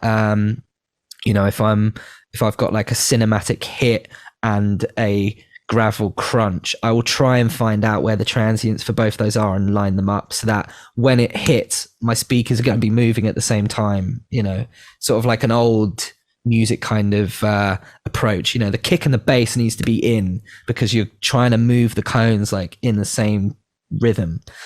So I've always kind of had that in the back of my mind for whatever reason when I've been sound designing stuff. So they're the things that I would look at, and it's really just experimentation and listening on different systems to see how that's translating. And luckily, in my studio in London, I can listen on my big speakers, and then I can hit a button and I'm listening on a laptop, and I hit another button and I'm listening on like a TV. So it's helpful for me to hear how the low end's responding, but definitely play around with harmonics and saturation and how you want to filter your sounds. Yeah, thank you very much for sharing that. And instead of the, sound design for the low frequency, I would like to ask, when you are recording, like I was recently recording some water and ice cube sound for my final project. I found it's really hard for me to record some details, and also I want to record some smashing sound, and it's really hard for me to find a good place to record. So yes, and the water I've recorded sounds really light. So I was wondering, do you guys have any suggestions of that? Very interesting question. Let me just try to break it down maybe in two parts, because you said the recording water and then ice cubes and then smashing sounds, was it? Crushing sounds? Yes. The ice cubes. Yes, the ice cubes. Mm-hmm. But this water that you said that you are recording, are you recording outside? Is it a river stream, or are you recording something at home or in a studio? I was recording in the bathroom, like okay. Mm-hmm. the bath, and I feel the water in them and like do that. Sure. But what was the intention, or like what would it be for? The water thing is for a movie, and the smashing sound is just for recording. Mm-hmm. So the water I want to achieve is, I want it more like flow. The wavy? Yeah. Like flow? Yes. Mm-hmm. Yeah. But it sounds really light, like trash, but not for like that. Yeah, but like this for this film, because it matters a lot. Bathrooms are very hard to control acoustically, if possible at all. And I think it's Adam maybe, but I think it's impossible to go around that one. So that's what I was asking, if this film, was it a scene with a similar room? Because if it's not, if it's something else, I don't think you can escape like most the sound of bathrooms. So I don't know if it would be possible for you in that case to have a recipient, maybe plastic, maybe it's something that is less, translates less the kind of material, and bring it to a better room, possibly a studio if you can. So you, at least you don't have that problem at all. But also, if I'm interpreting well, you thought that the sound was very light, and I think that could also have to do with the volume of water that you have and with your own movement. And then you also have to be very transparent in the movement that you are doing it, right? So when you speak about this lightness, maybe you wanted wanted more like a bassy sound that is rounder, fuller? Was that it? Actually, I want it to have like detail. No, okay. Just I just want it be big and not very heavy, but okay. just flow things. like that. Okay, yeah. I think maybe, and I don't have lots of experience to record these sort of things like for these purposes, but I would say that maybe the recipient where we have the water is pretty important. But I think there's a possibility that you can also add layers to it and really record a lot. It requires really a lot of patience. So you have several movements. Maybe you can also use other tools, like not only your hands or something like that, maybe, spoons or like kitchen stuff, basically. So you can try to do that, but try to use materials like not metal is always going to do a very particular sound on water. Maybe like a big wooden spoon or something like that will be more transparent in that case. But I do find that recording water is super complex, and it requires you really a lot of patience. I never record like crushing ice sounds, so I think maybe, Adam, maybe you have more to. Water is help. Water is really hard. Yeah. It's actually really hard to translate. I think there's a beautiful interview with Randy Tom, who did the sound design for Castaway, and he talks about the waves crashing on the beach scenes, and he said like it took weeks of editing to get that right. Wow. Because like the movement of water and the motion is kind of really like only how it is on the day. Never the same. Never the same. And things I would try though is, and Melissa's couldn't be more correct, like volume of water is a big thing for depth. But, I would maybe take recordings of the water you've done and like slow them down, like bring them into Ableton, maybe like stretch them or use a plugin like Pitch and Time and see if it gives you like more of a lower kind of whooshy movement. If you can get hold of something like a hydrophone, I was just trying to see if I had one here because I've got a few contact mics and things, but hydrophones are good because they kind of get some of that underwatery sound, or maybe it's a case of like exploring libraries where actually someone has really taken the time to go to a swimming pool and, like as Melissa said, like recorded it in a good place, good location, but often I'm actually making water sounds out of streams and underwater sounds, and I'm kind of blending them together. So maybe that's something to experiment, like have a look at the tempo of your recordings and see if you can pull things out. And in terms of textures and adding that kind of high-end crispness to water, I tend to just kind of reach for the trickly stuff and just see how I can kind of blend that in. Yeah, it's tough. Really tough. Yeah. Well, thank you so much. Yes, I really appreciate the points. Like I actually last week I bought a pair of hydrophone. Nice. To record this. Yeah. So thank you so much. Thank you. Wonderful. Any other questions from the audience? Does anyone want to, if you're feeling brave, feel free to turn on your microphones and ask away. I guess while we're on the subject of water, recently I was field recording in the rain, and you always get like pitter patter like on the microphones. And if you were like, say, to set up, I don't know, a cover, then you would get the noise from the cover. I was wondering if you had any suggestions on how to sort of mitigate that, or sort of try to control that, if that makes sense. So if I understood well, you want to record rain, but not have the microphone element, the structure in the recording, right? I mean, not necessarily rain, but in the rain, if that makes sense. So like I was recording a waterfall and I was getting water on the microphone, just like splashes, and it would like, it kind of almost ruins the recording. And if you were to even cover it, then you would get that sort of plastic, the sort of noise of the water hitting the plastic. But I don't know if you've had any experience, or if you have any sort of advice on how to control that situation.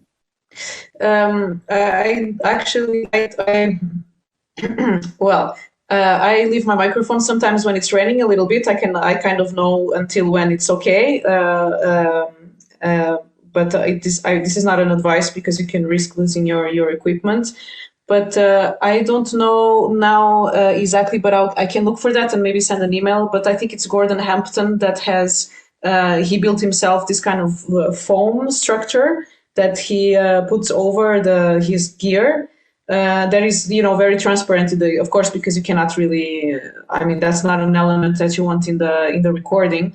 If it comes to waterfalls, also depends on the dynamics, the timbre that you want, and so on.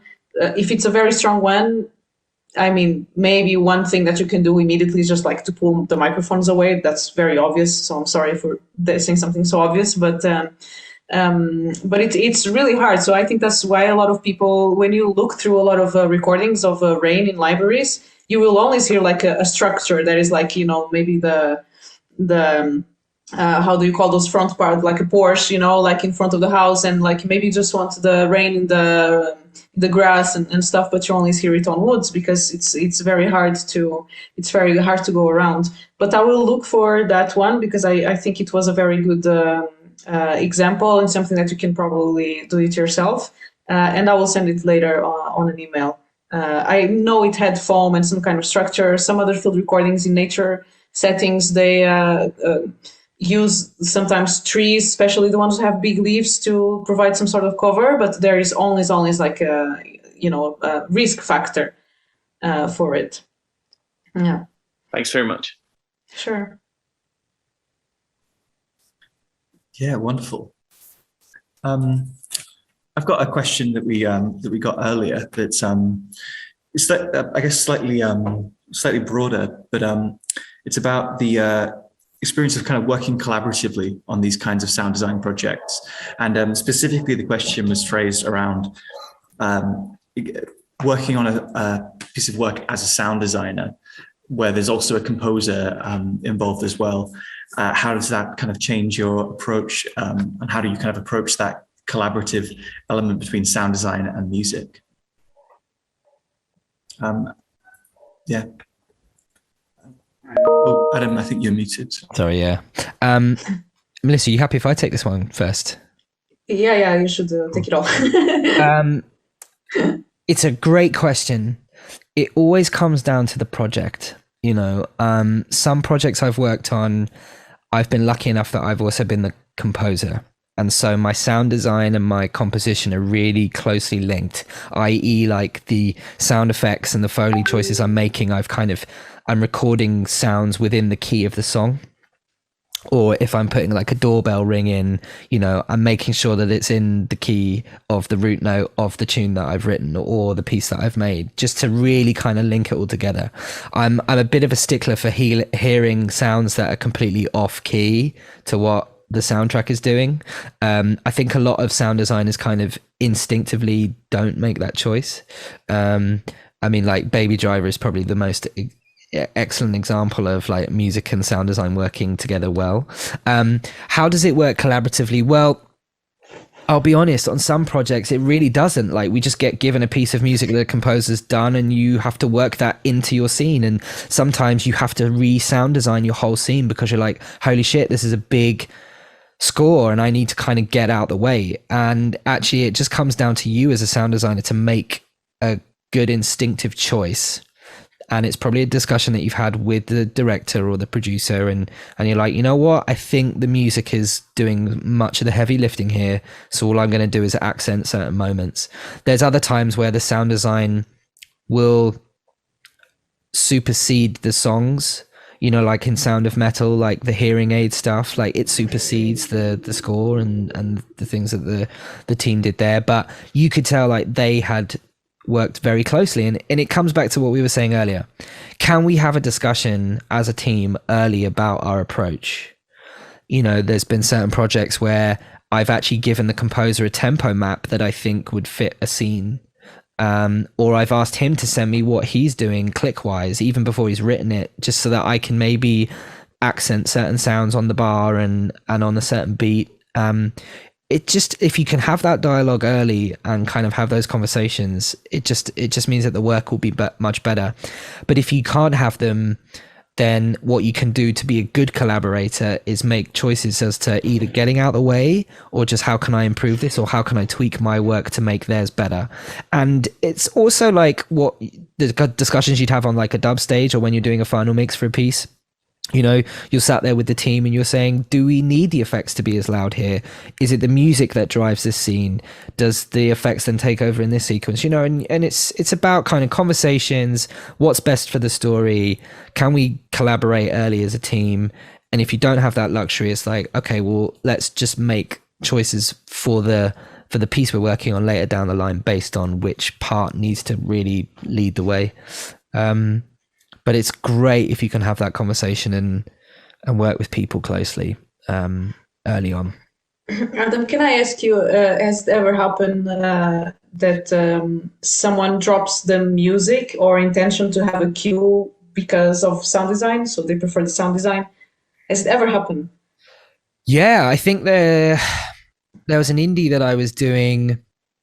Gosh, this is going back. Called it's called Lock Off. It's like a short film that I did, and we had a huge sort of action cue in for one of the sections, and I'd done a lot of design work on kind of police radio and like the perspective of it being within a stairwell and then kind of in a different space, and you had a lot of like other diegetic music happening from within flats, like grime music and stuff like that, and the composer had done like a little kind of like boom boom boom dun dun dun dun dun dun dun dun as the characters were kind of ascending to bust down the door. And actually the director's like, you know what, the radios and the sound design and everything here is giving me so much more, let's just cut that. And the composer was like, oh man, I worked on that for about 2 days. Oops. You know, and I turned around and went, yeah, I also worked on that end sequence where we've turned all the sound design down, so like 50-50, and you know, we're all laughing about it in the session. But ultimately it came down to the director saying, no, I think this is the bit that is telling a better story. So here we go, guys. We're it's a balancing act. Everything's a balancing act. Yeah. That is interesting. It's interesting to remember that there's, I guess, the question kind of frames it a bit simplistically, like suggesting just the composer and sound designer involved. But it's interesting to remember that often you're part of a bigger team and other directors and voices. Yeah. I just very quickly to add, some years ago, I had a masterclass with a very big name in sound design, like a Oscar-winning person with a job that work that I really appreciate, and in the films that he works on, there's a composer that is also has been kind of on top of us, not so much right now, but like in the time. It's big names, like I rather not mention, but I had this exact same question, like, do you collaborate with him? Like, do you have like a collaborative process? And the sound designer said, not at all. He just gives me the stuff and we do it. But nothing like conversations like, oh, I'm going to use this sort of like timbre expression or make it big or small or with this harm, like that didn't happen. And we're talking about millions, productions that have like Hollywood top stuff. I was like, oh, okay. I think maybe sometimes we expect that these huge productions with a lot of cash, huge names, all over, actors, directors, composers, sound designer, everything, that maybe they have kind of a special, something that we idealize as something very particular. And, it doesn't look like it, even on those that things actually happen. I do have the impression that Randy Tom is pushing a lot for, especially for Pixar. I think Pixar is amazing, very special, but that is really pushing that the sound comes in at the script writing phase. As far as I can understand, and obviously I think everyone can agree that Pixar does really, complete wonderful things. But I was surprised, and also this barely never happened also to me, to have like this collaboration. The director comes in and says, he did this really great cue. Let's have it here. This is really nice.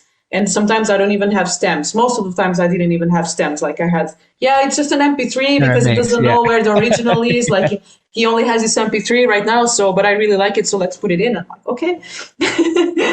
I think it really does depend on the project. I mean, I was watching a beautiful video recently of Ron Bartlett, who was the dialogue and effects mixer for Dune, and Alan Meyerson, who did the music mix for Hans. And, they gave Alan the dialogue pass for the film and sort of the temp effects that they had, and said, right, you've got the music, mix with this in mind. And what Alan Meissen, the score mixer, gave to the stage, Ron says in this video, you know, like, I didn't really have to touch it.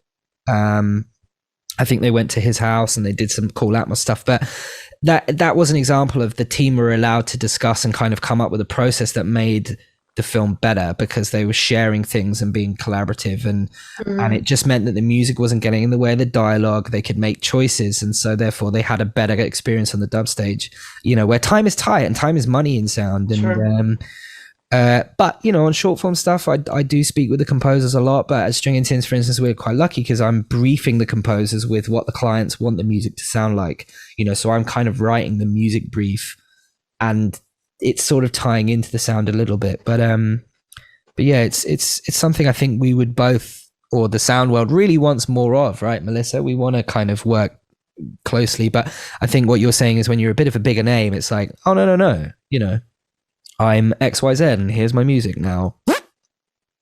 Yeah, in that particular, I kind of felt that you know, both didn't really care so much. yeah, exactly. Like whatever, but they're on to the next project by then, you know. They're 10 million for dealing with that one. Yeah, something like that. But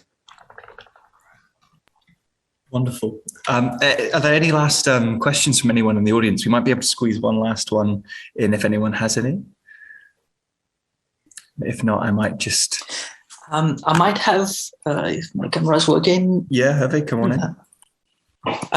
Okay, sorry. None of my work has been shown on this session, but yeah, it's really awesome to like see it. My question is basically to make it funny and short. I can't really choose if I want to be a sound designer or a music composer, and I'd like to come back to what you were saying, Adam, about you working on or doing the sound for both, doing both the sound design and music composition. And how do you approach that on sort of conceptual and technical level, but also as a sort of business way of approaching things?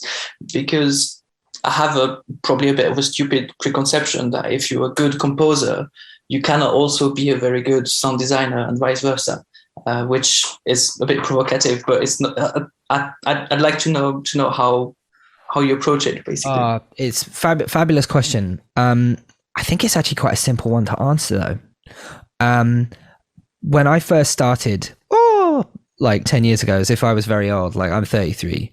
When I first started, like as an 18-year-old, you definitely had departments of people. You had the sound designer, you had the dialogue editor, the music editor, the composer. As technologies evolved and as like Pro Tools was able to run on one Mac and you can have like 700 tracks, or, you know, we can load all these amazing software instruments by Spitfire, Cinesamples, all of that on our computers and on our Macs and everything. I like the lines of who and what we did blurred. You know, with my work as a sound designer, as a composer, I'm mixing it for broadcast on TVs. I think if you want to do both, why the hell not? You know, if they can tie in, why the hell not? Why pigeonhole ourselves? We don't live in a world anymore where we need to be pigeonholed.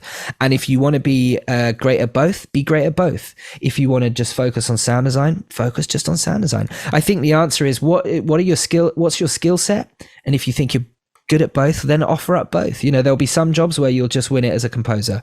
There'll be other jobs where you'll win it as a sound designer. And there'll be some where you just have that magic moment where you're doing both and you're overworked, but when you deliver it, you're really proud of it. And from a business perspective, it really comes down to how you want to charge it. You know, for the company I work for, it's like an hourly rate and a per project rate. And they differ depending on if people are attending, if I'm unattended, if I'm just sort of track laying, or if I am doing sort of like a final mix. And, you know, it depends on the sort of room that you're in. If you're on a big sound stage with like Dolby Atmos, well, obviously that's going to be a bit more expensive than it would if you're just in a sort of stereo edit room. And from a compositional side of things, you have buyouts based on kind of territories your music will be playing in, where it's online, how long it will be online for, and there's many sort of other ways that you monetize it. But to really answer your question simply, like if you want to do both, my friend, do both, because I think we live in a world now where actually we're specialists in not just one thing but in five. and why not? We're sound lovers and sound creators, and even like sound designer, composer, like I sometimes that's really blurred. When I'm putting in drones and pads to try and fill out a scene, and someone says, "Oh, it's sound design," I'm like, "Well, is it?" Because I know what chord I played. Melissa, what's your thoughts? Yeah, I agree with everything. I'm not so much into this blurring experience, but I think definitely if you have musical skills, that can help your sound design, and vice versa for sure. Take it as an advantage also. I think there's really not, I know a few people that do that very successfully. Then I agree exactly with what Adam is saying. Like, really see it as an advantage. So. That's great, thank you. I think secretly I was hoping for that kind of answer, but you got it. Yeah, it's really good. Thank you both. Of course. Pleasure. Wonderful. I think that's a really nice point to end on. Thanks for that question, Hervé. So now we've gotten to the end of our time, a lot of time slots. So thank you so much to everyone who's submitted work and allowed it to be kind of reviewed and picked apart and used as fuel for such great discussion. Huge thank you to Melissa and Adam being our panelists. You've been really wonderful and just thank you. Really great stuff. And just confirmation to everyone, we will be putting these recordings up on our website shortly, so you'll be able to look back and listen again to all of these discussions to really pick apart those points, because I think there's so much to listen to again. And thanks again to the Student Experience Grant for making this all possible. And this is our last event of the festival, so there's nothing else to remind everyone to come along to. Thank you so much, and goodbye. I'm still not quite sure what to do at the end of these events. Ending the meeting just feels so brutal. I mean, Jack, obviously, like, guys, if you ever have any questions, feel free to share our emails. Like, I love nothing more, Melissa, you're probably the same, than like kind of imparting knowledge in inverted commas. I like to sort of approach it as imparting shared passion. So, reach out, let's keep chatting. Sure. Let's make the world of sound awesome. Yeah, and I've done a couple of workshops in the latest months, and the interaction with the students, I always really learn very interesting things. Like, you can never dismiss anyone's perception. So I'm, share my email if you need something, or just want to have a chat or anything. Same goes for Jack and Adam. Like, of course. Feel free. Thank you very much. This was very fun, and it was super nice to see all these really nice works from the students. It's really cool. Brilliant. Thank you so much. That's very, very generous of you all. Okay, great. Thank you so much. Okay. And take care, everyone. Travel safe. Back to our lounges. Thanks, guys. Goodbye. Ciao. Bye.